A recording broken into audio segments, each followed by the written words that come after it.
അസ്സലാമലൈക്കും, welcome back.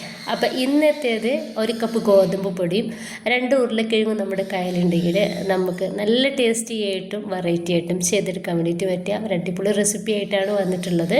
നല്ല ടേസ്റ്റാണ്. അപ്പോൾ ഇതുണ്ടാക്കുന്നത് എങ്ങനെയെന്ന് കണ്ടുവെക്കാം. നമുക്ക് വീട്ടിലേക്ക് പോവാം. അപ്പോൾ അതിന് വേണ്ടിയിട്ട് ഞാനൊരു പാത്രത്തിലേക്ക് 1.5 കപ്പ് ഗോതമ്പ് പൊടി ഇട്ട് കൊടുക്കുന്നുണ്ട്.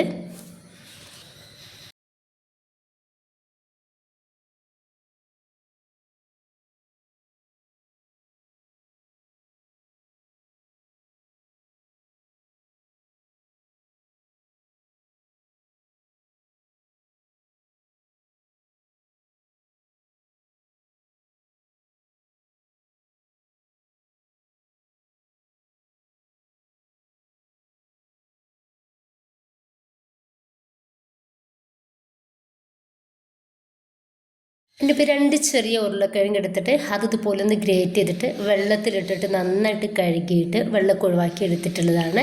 ഇതിലോട്ട് ഒരു ചെറിയ സോള ചെറുതാക്കിയിട്ട് കട്ടാക്കിയതും, ഇനിയിപ്പോൾ ഒരു ചെറിയ തക്കാളി ചെറുതാക്കിയിട്ട് കട്ടാക്കി എടുത്തിട്ടുള്ളതും, ഒരു പച്ചമുളക് പൊടിയായിട്ട് അരിഞ്ഞതും ഇട്ട് കൊടുക്കുന്നുണ്ട്. ഇനിയിപ്പോൾ ഇതിലോട്ട് ഞാൻ 1 ടീസ്പൂൺ ചില്ലി ഫ്ലെക്സും അതുപോലെ തന്നെ 1/2 ടീസ്പൂൺ ചെറിയ ജീരകവും, ഇതിലോട്ട് ആവശ്യത്തിനുള്ള ഉപ്പും, 1/2 ടീസ്പൂണ് ഇഞ്ചിയുടെ പേസ്റ്റും, 1/2 ടീസ്പൂണ് വെളുത്തുള്ളിയുടെ പേസ്റ്റ് കൂടി ഇട്ട് കൊടുക്കുന്നുണ്ട്. ഇനിയിപ്പോൾ ഇതിലേക്ക് 1 ടീസ്പൂണ് സുർക്കയാണ് അതുകൂടി ചേർക്കുന്നുണ്ട്. ഇനിയിപ്പോൾ നന്നായിട്ട് കൈ വെച്ചിട്ട് നമുക്കിത് എല്ലാം കൂടി ഒന്ന് മിക്സ് ആക്കി എടുക്കാം.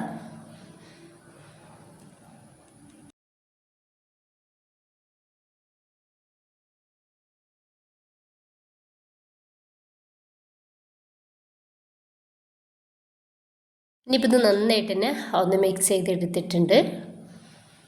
ഇനിയിപ്പോൾ ഈ ഗോതമ്പ് മാവ് ഞാൻ 3 വലിയ ബോൾസുകളാക്കിയിട്ട് ഒന്ന് കട്ട് ചെയ്തെടുക്കുന്നുണ്ട്.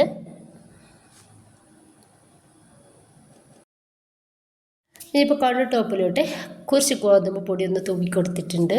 ഇനി കയ്യിൽ വെച്ചിട്ട് നമ്മൾ ഈ ബോൾസ് ഒന്ന് ചെറുതായിട്ട് പ്രസ് ചെയ്ത് കൊടുക്കുക. എന്നിട്ട് നമുക്കിതൊന്ന് പരത്തിയെടുക്കാം.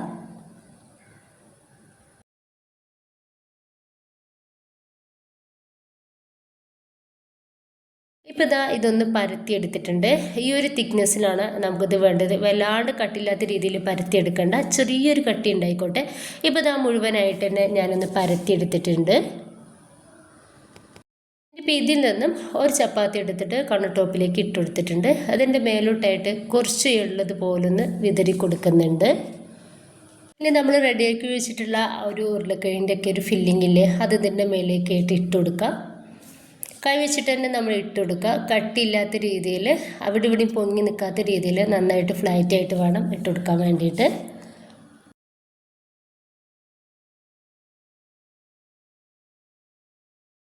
ഇതുപോലെ ഇട്ടെടുത്തിട്ട് അതിൻ്റെ മേലേക്കായിട്ട് കുറച്ച് വെളുത്തിട്ടുള്ള എള്ള് കൂടി ഇട്ട് കൊടുക്കുകയാണ്. അപ്പോൾ നിങ്ങളുടെ കയ്യിൽ ഉണ്ടെന്നുണ്ടെങ്കിൽ മാത്രം ചേർത്ത് കൊടുത്താൽ മതി. ഇതിൻ്റെ മേലേക്കായിട്ട് മറ്റൊരു ചപ്പാത്തി ഇതുപോലെ വെച്ച് കൊടുക്കുക. നന്നായിട്ട് സൈഡൊക്കെ നന്നായിട്ട് തന്നെ ഒന്ന് പ്രസ് ചെയ്ത് കൊടുക്കുക. നമ്മൾ ആദ്യം ചെയ്തെടുത്ത പോലെ തന്നെ ഇതിനും ചെയ്തെടുക്കുക. എള്ളിട്ട് കൊടുക്കുക, നമ്മുടെ ഫില്ലിങ് ഇട്ട് കൊടുക്കുക, അങ്ങനെ ചെയ്തെടുക്കുക. ലാസ്റ്റത്തെ ചപ്പാത്തിയും ഇതിൻ്റെ മേലേക്ക് വെച്ച് കൊടുത്തിട്ട് എല്ലായിടത്തും നന്നായിട്ടൊന്ന് പ്രസ് ചെയ്ത് കൊടുക്കുക. ഇപ്പോൾ ഇതുപോലെ ഒന്ന് റെഡിയാക്കി എടുത്തിട്ടുണ്ട്. ഇനിയിപ്പോൾ നമുക്കിതൊന്ന് സ്റ്റീം ചെയ്തെടുക്കണം. ഞാൻ സ്റ്റീമറിലോട്ട് ഒരു വാഴയുടെ ഇല വെച്ച് കൊടുത്തിട്ടുണ്ട്. അതിലേക്ക് കുറച്ച് എണ്ണ സ്പ്രെഡാക്കിയിട്ട് അതിലേക്കാണ് ഇത് വെച്ച് കൊടുക്കുന്നത്. ഒരു 5-10 മിനിറ്റ് നമുക്കിതൊന്ന് സ്റ്റീം ചെയ്തെടുക്കാം. ഞാനിപ്പോൾ ഇതൊരു പാനിലോട്ട് വെള്ളം ഒഴിച്ച് കൊടുത്തിട്ട് അതിൻ്റെ മേലേക്കാണ് ഇത് വെച്ച് കൊടുക്കുന്നത്. ഇനിയിപ്പോൾ നമുക്കിതൊന്ന് മൂടി കൊടുത്തിട്ട് ഒരു 5-10 മിനിറ്റ് ഒന്ന് റെഡിയാക്കി എടുക്കാം. ഇപ്പോൾ ഇതൊരു 10 മിനിറ്റോളം ഞാനിതൊന്ന് സ്റ്റീം ചെയ്തെടുത്തിട്ടുണ്ട്. അപ്പോൾ ഇത് നന്നായിട്ട് ചൂടൊക്കെ ആറിയിട്ടുണ്ട് കേട്ടോ. ഇനിയിപ്പോൾ നമുക്ക് ഇതിൽ നിന്നും ഇതൊന്ന് മാറ്റാം. നമ്മുടെ ഈ ഒരു വാഴയുടെ ഇല ഒന്ന് മാറ്റി കൊടുത്തിട്ട് പ്ലേറ്റിലേക്ക് ഇട്ട് കൊടുത്തിട്ട് നമുക്കിതൊന്ന് കട്ട് ചെയ്തെടുക്കുന്നുണ്ട്.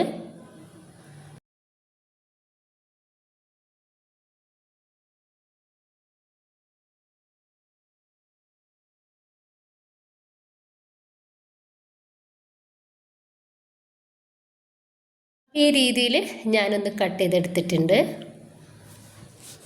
നമുക്ക് നന്നായിട്ട് വേവായിട്ട് കിട്ടിയിട്ടുണ്ട് കേട്ടോ. ഇനി ചെറുതായിട്ട് നമ്മൾ ഇതൊന്ന് ഫ്രൈ ചെയ്തെടുക്കുന്നുണ്ട്.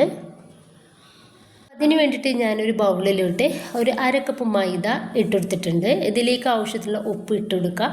എന്നിട്ട് നമുക്ക് വെള്ളം ചേർത്തിട്ട് ഇത് ലൂസായിട്ടുള്ള ഒരു ബാറ്ററാക്കിയിട്ട് ഒന്ന് റെഡിയാക്കി എടുക്കണം.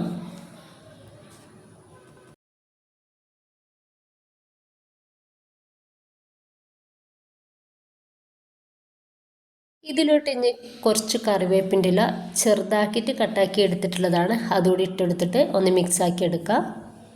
അപ്പോൾ അതാ ഈ ഒരു ലൂസായിട്ടാണ് നമുക്കിത് വേണ്ടത്. നമ്മുടെ ഈ ഒരു സ്നാക്സ് ഓരോന്നായിട്ട് ഈ ഒരു ബാറ്ററിലേക്ക് ഇട്ടുകൊടുക്കുക. എന്നിട്ട് ഇതുപോലെ ഒന്ന് മുക്കി കൊടുത്തിട്ട് നന്നായിട്ട് ചൂടായിട്ടുള്ള എണ്ണയിലേക്ക് നമുക്കിത് ഇട്ടുകൊടുക്കാം.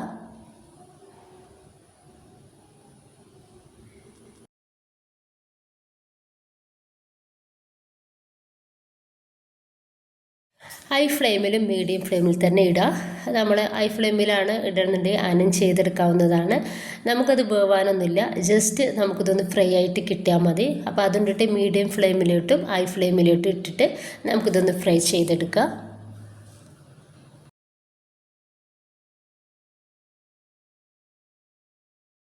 നല്ല ബ്രൗൺ കളറായി തുടങ്ങിയാൽ നമുക്കിത് എണ്ണയിൽ നിന്നും ഒന്ന് കോരി മാറ്റാം.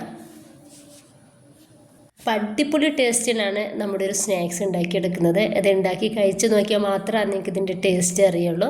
അപ്പോൾ എല്ലാവരും ഒന്ന് ട്രൈ ചെയ്ത് നോക്കുക. ഇഷ്ടമായിട്ട് നിങ്ങളുടെ എല്ലാ സപ്പോർട്ടും ഉണ്ടാവുക. ലൈക്ക് ചെയ്യാനും സബ്സ്ക്രൈബ് ചെയ്യാനും കമൻറ്റ് ചെയ്യാനൊന്നും മറക്കണ്ട. ഇൻഷാ അല്ലാഹ്. ഓക്കെ.